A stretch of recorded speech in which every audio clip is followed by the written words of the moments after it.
Бейиш нуру. Умар разияллаху анхунун жолу менен кеткен дагы бир Умар бин Абдулазиз. Бүгүн сиздерге сүйбөй коюу мүмкүн болбой турган бир инсан тууралуу сөз кылып берсек деп турабыз. Мындай өрнөктүү кишинин өмүр баянын изилдөөдө, ал жөнүндө макала жазууда, ал жөнүндө видеолорду даярдоодо өзгөчө рахат тартуулайт. Болгону теманы коердо Умар разияллаху анхунун жолу менен кеткен бир Умар десекпи же исламияттын мojizасы Умар десекпи деп бир аз арсар болуп түштүк. Анткени эки тема тең бүгүнкү каарманыбызга көп жарашмак. Анан калса бул сөздөрүбүз эч кандай апыртма эмес. Ишенбесеңиз жакыныраак келип даярданып угуңуз. Биз сиздерге бактылуулук кылымынан кийин түнөргөн караңгы дүйнөгө жаңыдан бактылуулук кылымын алып келген халифа Умар бин Абдулазиздин бейнесин ачып бермекчибиз. Азирети Умар бин Хаттабтын угагы болчу. Ал халифа болгондон баштап түндөсү көчө кыдырууну адатка айлантат. Максаты элдин аал акыбалын жакындан билүү. Ошондуктан эл уктаса да халифа Умар уктачу эмес. Ошондой түндөрдүн биринде бир аял менен жеткинчек кызынын тартышуусун угуп болот. Аял кызына сүткө бир аз суу кошуп койсоң эмне болот? Ой, эч нерсе билинбейт деп жаткан. Кызы да жок кошпойм. Халифа Умар деле сүткө суу кошпогула. Бул шарият жактан арам болот деп айтпадыбы? Деп ансайын көшөрөт. Анда апасы эмне түн ортосу болгон ишти халифа Умарын көрүп коюптурбу? Анын азыр жыргап 20-чы түшүн көрүп атса керек, деди келекелей. Ошондо кызы халифа Умар көрбөсө да анын Раббиси көрүп турат. Сүткө суу кошкон болбойт, деди ачуусу келип. Кыздын бул сөзү Умарды аябай таасирлентти. Ошондо Азирет Умар мына мен баарын уктум деп чыккан жок. Бирок эртеси жанагы кызды апасы менен кошо даргөйүнө чакыртты. Халифа мындай такыба кызды сыйлабаса болбойт деген пикирде болчу. Анан калса мындай кызды башкага тарттырып жиберүү да болбос. Андыктан кызды өз уулу Асымга кудалап коет. Жылдар өтүп, жанагы кыз менен Асым бир кыздуу болушат. Кызынын аты Лейла болчу. Бирок Асым аны Умму Асым деп, атасынын апасы деп эркелетчү. Ошондо анын Лейла аты унутулуп эле Умму Асым болуп калган экен. Кийин Умму Асымга халифа Марван бин Хакамдын уулу Абдулазиз үйлөнүп, бул турмуштан Умар бин Абдулазиз жарык дүйнөгө келген. Умар бин Абдулазиздин келүүсү Азирети Умар бин Хаттабка түшүндө сүйүнчүлөнгөн. Сахаба Умар бир күнү түшүндө түнөргөн капкараңгы бир жерде жүргөн. Анан анын урпактарынан бирөө ошол көзгө сайса көрүнгүс караңгылыкты алып келген нуру менен заматта жарытып салат. Азирети Умар бул түшүн өз балдарына айткандан кийин балдар да ошол сүйүнчүнүн жолун карап жүрүшкөн. Ал ортодо Абдуллах бин Умар Билал деген зээндүү уулду болуп, адамдар бир канча убакыт бою ушулу болот окшойт деп ойлоп жүрүшөт. Бирок ал болгон жок. Кийин ошол сүйүнчүлөнгөн баланын Умар бин Абдулазиз экендигин кичинекей Умар чоңая баштаганда гана байкашкан экен. Апасы Азирети Умар тараптан болуп, атасы Марван бин Хакамдан тараса да Умар бин Абдулазиз Азирети Умарды тарткан болчу. Марван бин Хакам ислам тарыхынын эң сүйкүмсүз адамдарынан бири. Кезинде Аллах элчиси аны Таифке сүргүнгө айдаган болчу. Пайгамбарыбыз саллаллаху алейхи вассаламдан кийин Азирети Абу Бакырдын тушунда да, Азирети Умардын тушунда да кайтып келүү үчүн жалбарат. Бирок алар Аллах элчиси уруксат бербегенге биз да уруксат бере албайбыз деп анын өтүнүчүн кабыл кылышкан эмес. Кийин гана Азирети Усман ага ич ачышып уруксат берип койгон экен. Чаянга жакшылык кылам деп жардам бергенине карабай чагаары бышык. Анын табияты ошондой. Адамдардын арасында да чаян табияттуулар бар. Алардын бири да ушул Марван бин Хакам. Анткени Азирети Усмандын шейит кетүүсүнүн күнөөкөрү да ушул киши. Жамал окуясынын себепкери да ушул киши. Жамалда Азирети Талханын найзасы менен шейит кетирген да ушул. Кийин вали болуп турганда да, халифа болгон учурда да элге кан кустурган адам дал ушул Марван бин Хакам. Эми күн келип анын тукумунан Умар бин Абдулазиздей адилеттүү бир зат чыгууда.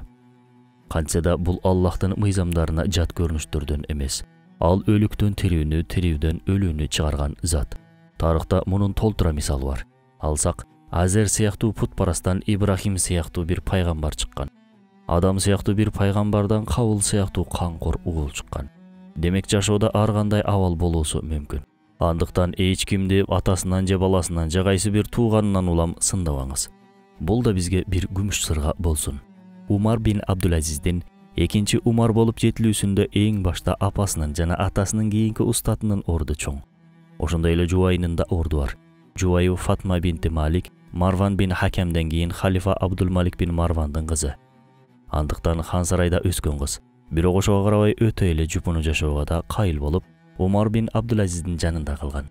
Мунун баары Умар bin Абдулазиздин халифа болгонунан кийин башталды. Негизи Умар bin Абдулазиздин халифа болуусун эч ким күткөн эмес эле. Бул нерсе Умар bin Абдулазиз үчүн күтүүсүз жаңылык болду. Туура, Умар bin Абдулазиздин атасы да Марвандын уулу болгон. Бирок халифалык такка Абдулмалик bin Марван отурган. Анан анын уулу биринчи Валид, андан кийин анын эниси Сулайман bin Абдулмалик отурат. Сулайман bin Абдулмалик өлгөндө баарысы такка анын уулу Язид отурат деп ойлошкон. Язид да ошол ойдо болгондуктан атасынын акыркы осуяты окула элек туруп, ишеничтүү көрүнүштө такка отуруп алат. Экинчи Язид Ража bin Хайва Сулайман bin Абдулазиздин акыркы керезин окуган жатканда халифанын тактына отуруп алган болчу. Бирок атасынын такка Умар bin Абдулазизди тандаймын деген сөзүн уккан кезде нес болуп калды. Сулайман bin Абдулмаликке бул сунушту даанышман кеңешчиси Ража bin Хайва берген эле. Сулайман өлүм төшөгүндө жатканда так мураскерин дайындоо үчүн Режаны чакырат. Ошондо Ража халифага: "Эгер өлүмүңөн кийин да сооптор сенин артыңдан баруусун кааласаң, Умар bin Абдулазизди так мураскери кылып дайында" деп кеңешин берген экен. Ооба, салихтар менен дос болуу адамды салихтикке алып барат. Ошол себептен Куран бизге салих чынчыл болгула деп эле калбастан, салихтер менен чынчылдар менен бирге болгула деп айтат. Сулайман bin Абдулмалик үчүн Ража bin Хайваны өзүнө жакын дос тутунуусу ал үчүн чоң утук болгон. Сулайман аны аябай сыйлачу. Андыктан анын сунушун четке каккан жок. Бирок Умар bin Абдулазизден кийин такка уулум Язид келсин деген сүйлөмдү да коштуруп койду. Салтанат балеси ушундай болсо кантсин анан? Салтанат оорусу менен ооруган адам менден кийин балам, андан кийин неберем, анан анын балдары деген адилетсиз пикирди таптакыр таштай алган эмес. Халифалык андай эмес. Мында бул милдетке ким эң татыктуу болсо, ошол келсин деген пикир үстөмдүүлүк кылат. Анан да халифа болгон адам халифалыкты каалаганын кыла ала турган мүмкүнчүлүк катары эмес, ар бир нерсенин эсебин бере турчу жоопкерчиликтүү милдет катары көрөт. Азирети Умар ошол себептен уулунда күйөө баласында бул милдетке жакындаштырган жок. Бир үйгө бир курмандык жетет, деди. Мына ушундай кишинин изи менен жүрүп, экинчи Умар, атыккан Умар bin Абдулазиз 717-жылы халифа болуп дайындалды. Ага чейин аймактын жетекчилигинде 7 жылдык тажрыйбасы бар болгон. Бул кызматка аны Абдулмалик bin Марван дайындаган болчу. Башында Амави сыяктуу залымдыкка толгон өлкөдө кантип шаар жетекчиси болоюн деп кабыл кылгысы келген эмес. Бирок Умар bin Абдулазиздин тарбиялаган устаттары: "Сен келбесең Мадинага башка бирөө жетекчи болуп келет. Башкасы келгенден көрө сен кел. Пайгамбар шаарын зулумдуктардан арылт" деп кеңеш беришип, аны көндүрүшкөн дешет. Чын эле Умар bin Абдулазиз шаар жетекчилик кызматын адилеттүү түрдө өтөдү. Кандайдыр бир олуттуу чечим кабыл алаарда сөзсүз түрдө бир канча аалымдар менен кеңеш курчу. Умар bin Абдулазиз: "Бийиктин шамалы башкача болот. Бир жерди карманып турбасаң учуп кетишиң турган кеп. Менин да карманаарым эң башта Куран жана пайгамбарыбыз саллаллаху алейхи вассаламдын сүннөттөрү. Бирок маселенин бүт тарабын көрүп, биле турган жөндөм менде жок. Андыктан бул маселеде аалымдардын кеңешине жана жол көрсөтүүсүнө аябай муктажмын" деген пикирде болгон. Бул пикири халифа болгондон кийин деле өзгөргөн жок. Болбосо өзү деле чоң аалым болгон. Айланасында кеңеш берген аалымдардын билгенин ал деле билген. Ошого карабай аалымдар менен кеңешип, анан чечим кабыл алчу. Халифа болуп дайындалган күнү жума күнү эле. Халифа катары жума хутбасын өзү окуду жана намазга имамдык кылды. Намаз бүткөндөн кийин бөлмөсүнө кирип кетет да ошол бойдон асыр намазында имам болуу үчүн чыгат. Мунзир bin Убайд бул боюнча Умар bin Абдулазиз халифа болгондон кийин аны жума намазында бир көрдүк, ошол бойдон асыр намазына чыкканда гана көрдүк. Бирок биз жумада көргөн Умар менен асыр намазында көргөн Умардын ортосунда чоң бир айырма бар болчу. Ошол кезде Умар кудум эле 15-20 жылга жакын карып кеткендей көрүндү. Чынын айтсам, мен аны тааный алганым жок. Халифалык жүгү бир намаз аралыгында эле ушунчалык карытып жиберерин биз кайдан билмек элек, деп баяндайт. Ошол халифалык күндөрдүн башында Хасан Басри Умар bin Абдулазизге ушундай маанидә кат жазат. Катта: "Эй момундардын амири, адилеттүү имам, акыйкаттан тайгандарды түздөөчү, залымдарды тескөөчү, бузукларды оңдоочу болот. Ал сизга күч болуп, жабырлануучунун акысын коргойт. Эгер сен адилеттүү башкаруучу болууну кааласаң, ушундай болушуң керек. Эй момундардын амири, адилеттүү башкаруучу төөлөрүнө мээримин төгүп, аларга эң жакшы отту издеген чабан сыяктуу болуусу абзел. Ал төөлөрүн кооптуу чөптөрдөн алыстатат, жырткыч жаныбарлардан коргойт, ысык сууктан сактайт" деп айтат. Умар бин Абдулазиздин жубайы менен халифа болгондон кийин маеги адамды терең ойго салат. Ошондо ал жубайына: "Үммөттүн жетим, жесирлерин Аллахым менден сурайт.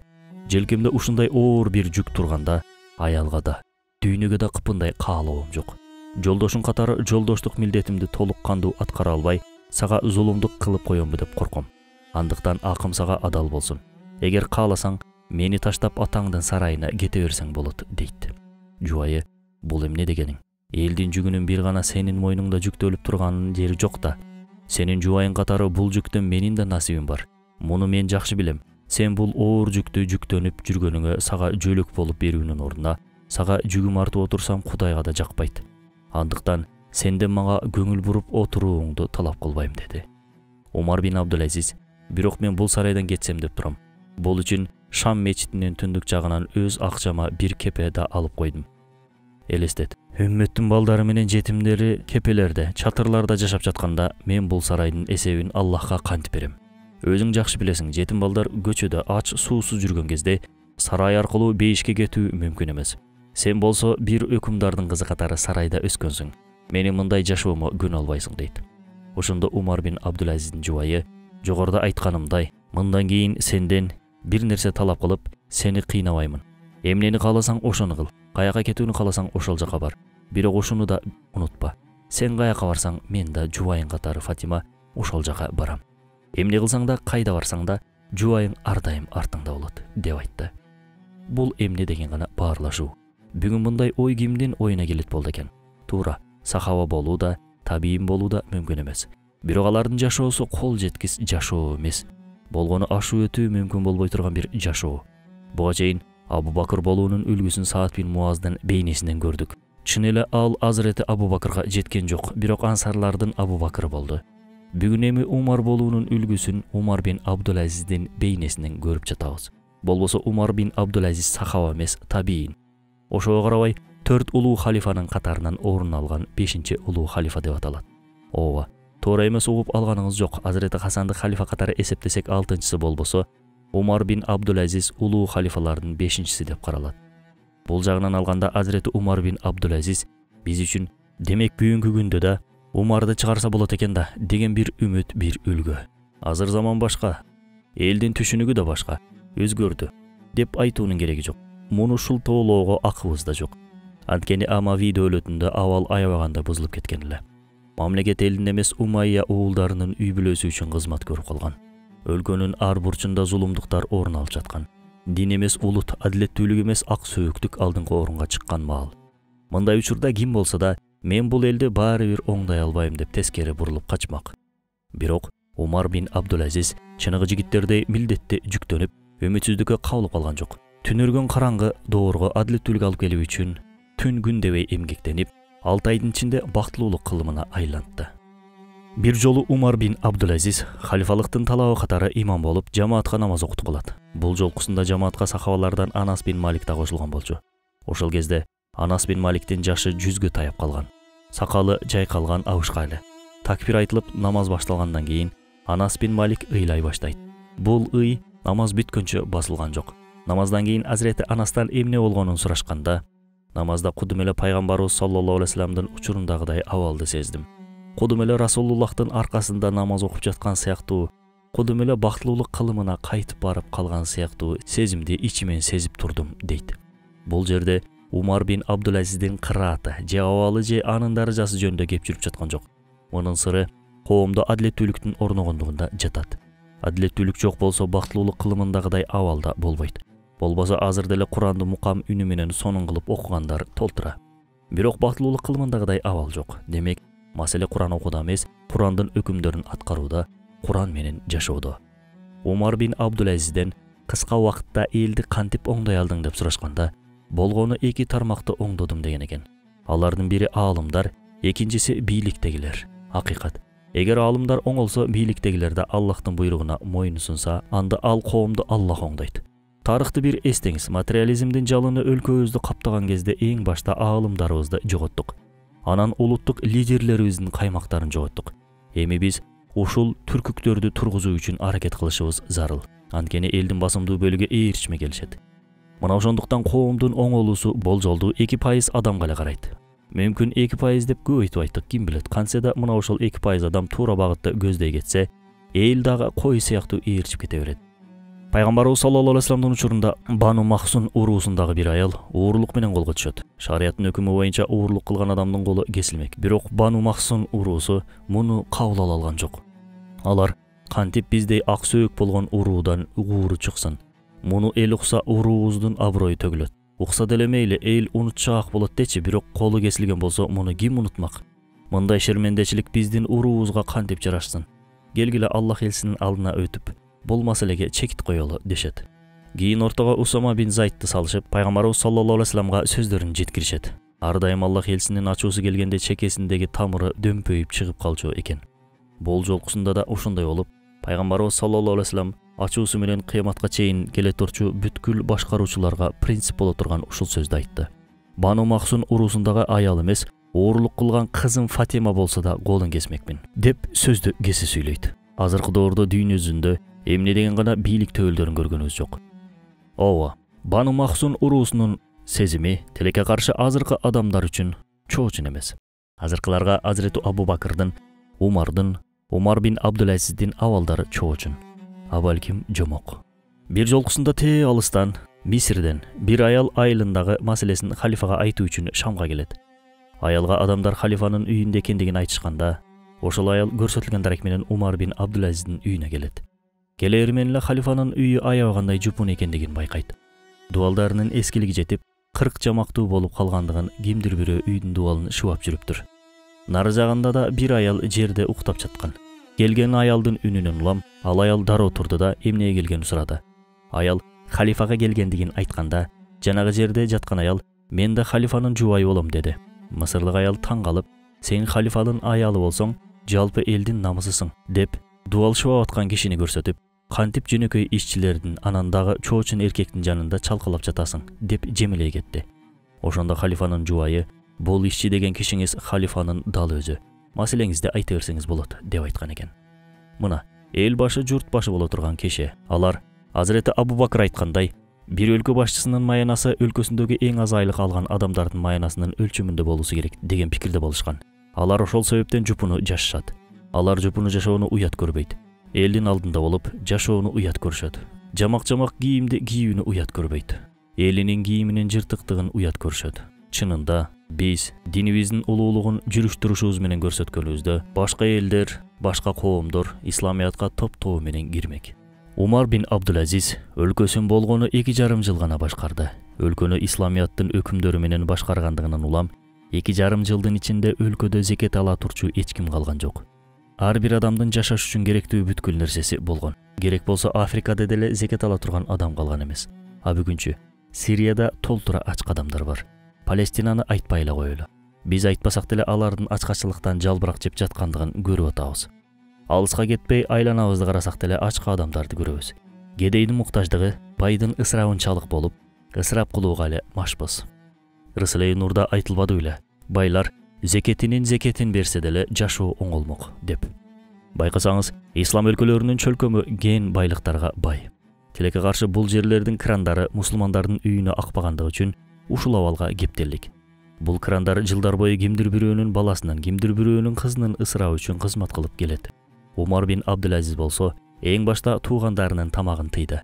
Башында Умайя уулдарынын аттуу баштуу инсандарын тамакка чакырып, бир канча саат бою аларга эч нерсе берген жок. Анан карапайым элдин дастарконундагы жасмыктан жасалган шорпо, каранан, пияз менен аларды сыйлады. Алар ач болгондуктан айла жок ошол тамактын баарын жешти.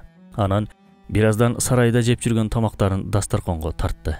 Бирок курсактары тойгондугунан улам эч кимиси ал тамактан жей алышкан жок. Анан Умар бин Абдулазиз туугандарына "Дүйнө ушундай" деди. Алдыңарда сарайдын дүйүм тамактары турса да, курсагыңардын токтугунан эч кимиңер жей алганыгар жок. Бирок ушул тамакты жеш үчүн канчалаган адамдарга зулумдук кылып жатасыңар. Эмесе курсагыңар ашыкчасын баары бир батыра албайт экен го. Курсагыңар ач болгондуктан карапайым элдин оокатын жеп деле тамактын рахатын албадыңарбы? Эми ушул сарайдын дүйүм тамактарынан алынган кичинекей рахат ошончо элдин акысына кирүүгө татыйбы деп маселени так ортосунан койду. Алар Эч нерсе кылбай эле мамлекеттик казынанын канын сорууга жаман үйрөнүшкөн болчу. Умар бин Абдулазиз аларды ушул жаман адаттарын тыйгандыгы үчүн аларга жаман көрүндү. Бирок жаман көрүнгөндүгүнө карабай халифа Умар Умайя уулдарына мыйзамсыз көрүнүштө өскөн бүткүл мал-мүлктөрдү мамлекеттин казасына өткөрүп салды. Пайгамбарыбыз саллаллаху алейхи вассалам күндөрдүн биринде Ади бин Хакимге: "Эгер өмүрүң узун боло турчу болсо, bir күн келип bir аялдын Ирактан Меккеге чейин өзү жалгыз келип Каабаны таваф кылгандыгын көрөсүң. Ошол аял бул сапарга чыгаарда Аллахтан башка эч кимден коркпойт" дейт. Муну менен Пайгамбарыбыз саллаллаху алейхи вассалам ислам акыйкаттарында ишеним түзүлүп, каракчы менен жол кесерлердин аягы тыйыларын айтып жатат. Анан Аллах элчиси дагы сөзүн улап: "Эгер өмүрүң узун боло турчу болсо, Кисранын казыналарынын да мусулмандардын колуна өткөндүгүнө күбө болосуң. Анан да адамдар алтын күмүшүн колуна алып алып, зекетин берүү үчүн үймө үй кыдырат. Бирок зекет бере турчу эч кимди таба албай калышат. Бул учурларды да көрөрсүң" деп айтат. Ади бин Хаким көзү тирүү кезинде Пайгамбарыбыз саллаллаху алейхи вассаламдын айткандарынын экөөсүн көрдү. Бирок үчүнчүсүн көрө алган жок. Анткени үчүнчүсү да Умар бин Абдулазиздин учурунда болгон эле. Ач курсак тойду, жыртык кийим бүтөлдү, үйсүздөр үйлүү, бойдоктор үй бүлөлүү дегендей. Айтор өлкөдө жокчулукта жашаган, жашоосунан нааразы болгон эч ким калган жок. Нааразылар бир гана Умайя уулдары болчу. Алар Умар бин Абдулазизди кайра-кайра уулап өлтүрүүгө аракет кылып көрүү менен 720-жылы өздөрүнүн кара максаттарына жетишти. Кеңешүү жана пикир алышуу рахматтын эшиги жана берекенин ачкычы. Бул экөө болгон болсо эч кайсы чечимде адашпайсың деп эсептеген Умар бин Абдулазиз Аллахтан корккон кишилер менен кеңешүү аркылуу ишин жүргүздү. Адамдар аны кудум эле Умар деп көбүнчөсү Азирети Умарга окшотушту. Абдуллах бин Масуд Азирети Умардын доорун Умардын халифалык учурунун ар бир күнү Рамазан күнүндөй эле деп сүрөттөйт. Анткени Рамазанда шайтандар байлангандай, Азирети Умардын алдында да шайтандар сүйлөй алчу эмес. Умар бин Абдулазиз кеңешүү менен чечим алуудан адашпайсың дебедиби? Адашуу шайтандын иши. Рас кеңешүү менен адашпайсың. Демек Умар бин Абдулазиздин учурунда өлкө иштери кеңешүү менен жүргүзүлгөндүктөн Умар бин Абдулазиздин учуру да бир Рамазан ай сыяктуу өткөн десек жаңылышпайбыз. Жараткан Аллахым үчүнчү бир Умарды ушул кылымга насип этсин деген изги ниет менен саламатта туруңуздар. Ассаламу алейкум ва рахматуллахи ва баракатуху.